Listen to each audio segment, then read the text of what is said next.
오프라인으로 상담을 해야 하는지 확인차 좀 여쭤봤습니다. 그 다음에 이제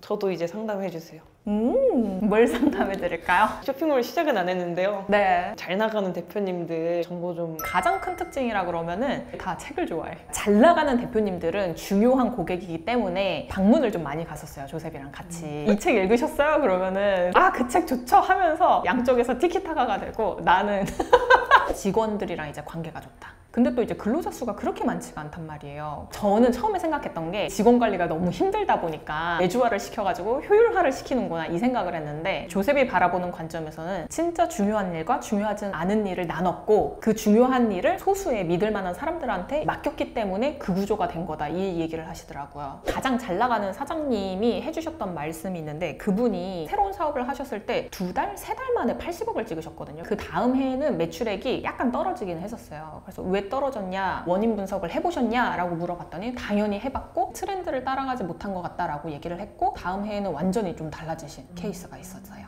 300억 대표님이 계셨거든요. 그분은 더 대단했던 게 첫 해에 15억, 둘째 해에 60억, 셋째 해에 300억인가 뭐 이랬어요. 그분은 약간 운이 좋았다. 코로나 시기 전에 코인 노래방을 해가지고 대박을 쳤다가 코로나가 되기 전에 매도한 거예요. 그러고 나서 했었던 게 중국에서 핸드폰 액세서리를 수입을 해왔는데 그게 드라마를 탄 거예요. 한 번 타니까 이제 엄청 팔린 거죠. 많이 여쭤보시는 게 있을 것 같은데 2023년 같은 경우에는 사실 매출액이 다들 줄었단 말이에요. 그래서 다른 사람들은 돈 잘 벌었냐, 법인 전환 할까요? 이거 진짜 많이 물어보셨거든요. 제가 쇼핑몰 전문을 처음 했었을 때는 코로나 시기이기도 했었고 신사임당이 엄청 떴잖아요, 그 시기에. 그러면서 사람들이 스마트 스토어를 다 만들었었단 말이에요. 그래서 그때는 막 규모가 작은 대표님들이 많았었는데 그러면서 이 질문 되게 많이 하셨었죠. 채널을 여러 개를 하는 게 좋아요? 아니면은 사이트를 운영한다든가. 자사몰을 하시는 분들 같은 경우는 본인만의 특색이 있는 브랜드가 있어요. 그게 매출에 엄청 영향을 주는 거는 아닌 것 같다. 근데 일단은 플랫폼 수수료가 높다 보니까 자사몰이 있는 게 더 나을 거고 사입해서 판매를 하는 것보다는 자체 제작을 하는 게 당연히 마진이 더 올라갈 거고요. 그렇다 보니까 처음에는 이제 사입해서 판매하시는 분들도 그 다음 단계로 넘어가는 거는 아예 제작 자체를 내가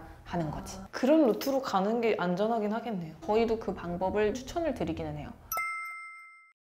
세금적인 거에도 영향을 미치는데 처음에는 청년 창업가면이라는 게 있다 보니까 5년 정도는 거의 세금 없이 사업을 하시잖아요. 모르고 그냥 놓치신 분들도 계세요? 엄청 많죠. 지역만 바꿨어도 100% 감면인데 집에다 내서 반타작 나는 분들 엄청 많은데 그 다음 단계로 할 수 있는 게 제조업으로 하잖아요. 그럼 제조업으로 다시 창업을 해서 창업감면을 받을 수도 있는 거고. 아, 그럼 일찍 시작해야겠네. 잠깐만 기다려보세요. 나이가 어려. 그래서 한 번 더 청년 창업 100%를 받을 수 있어. 그럼 이건 완전 땡큐인 거고 만약에 그게 안 된다고 치더라도 제조업을 하게 되면은 기본적으로 중소기업 특별세액 감면도 쇼핑몰보다는 조금 더 률이 높고 벤처 인증을 받는 것도 시도를 해볼 수가 있습니다. 근데 청년 창업가는 중복이 안 되기 때문에 둘 중에 하나만 받으실 수가 있습니다. 근데 벤처 인증을 받으시면은 대출 받거나 뭐 이런 데도 도움이 되세요. 가산점 받으실 수 있어요. 어떤 상황이냐에 따라서 어떤 세금 혜택을 선택할지가 좀 달라지겠네요. 그쵸. 그러면은 상담 받고 선택하는 게 낫다. 그쵸.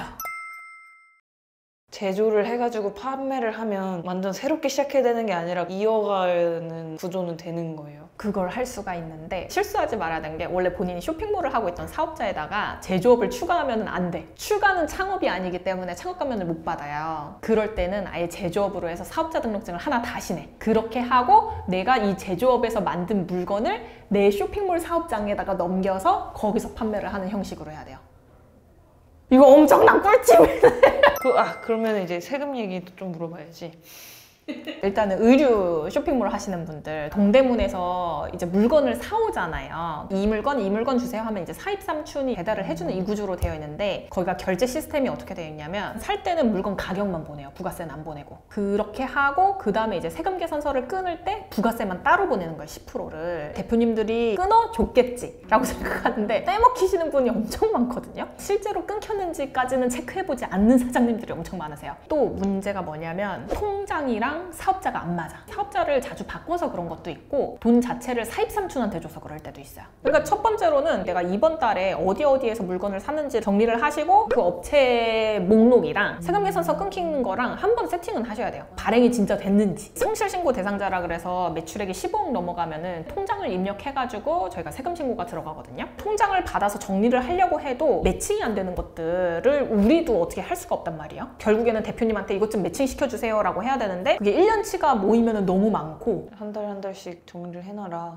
두 번째로는 쇼핑몰이 광고를 많이 하잖아요. 광고비가 광고를 한 만큼 카드에서 자동 결제가 되는 게 아니라 충전 형식으로 가거든요. 한 달에 50만 원, 100만 원, 500만 원 충전금이 한 번 결제가 돼요. 그 다음에 실제로 이제 광고비가 지출이 되면 광고 회사에서 세금 계산서를 또 끊어줘. 문제는 카드 충전한 거 같은 경우에는 대표님이 물건을 산 건지 충전을 한 건지가 구분이 안 돼요. 세금 계산서에는 광고비라고 쓰여 있다 보니까 우리가 당연히 부가세 공제를 받아요. 10% 돌려받아요. 양쪽 걸 다 공제를 받잖아요. 그럼 이거 다시 다 뱉어내야 돼요. 10%를. 그래서 우리가 대표님한테 그걸 구분하기 위해서 말씀드리는 게 특정 카드 번호로 이 광고비를 충전하세요. 그러면 거기서 결제된 거 같은 경우에는 부가세 공제를 안 받는 거죠. 세 번째가 현금 영수증 1원 이상 자동 발행되도록 세팅하는 건데 쇼핑몰 같은 경우에는 현금 영수증을 의무로 발행해야 되는 업종이라서 현금 영수증을 발행을 안 하면 가산세가 발생하는 것도 있고 설정을 안 해놓으시면은 현금 매출액 계좌이체거나 이런 것들이 다 누락되는 경우가 생기거든요. 매출을 누락하지 않기 위해서는 현금 영수증을 자동 발행되게 세팅을 할 수가 있어요. 자사몰은. 근데 이때 그냥 1원 이상으로 세팅을 해두시면 누락되지 않고 본체 매출액이 다 신고될 수 있습니다. SNS 마케팅이라고 하는 게 인스타그램이나 페이스북 광고거든요. 페이스북이라 그러면 해외 회사잖아요. 해외 카드 거래 내역이 국세청에 자동으로 집계가 안 돼요. 그러니까 이거 같은 경우에는 대표님한테 해외 카드 거래 내역을 보내달라고 해가지고 따로 반영을 해야 되는 항목인데 누락되는 경우가 많은 거지. 마지막 질문 해도 돼요? 네, 말씀하세요.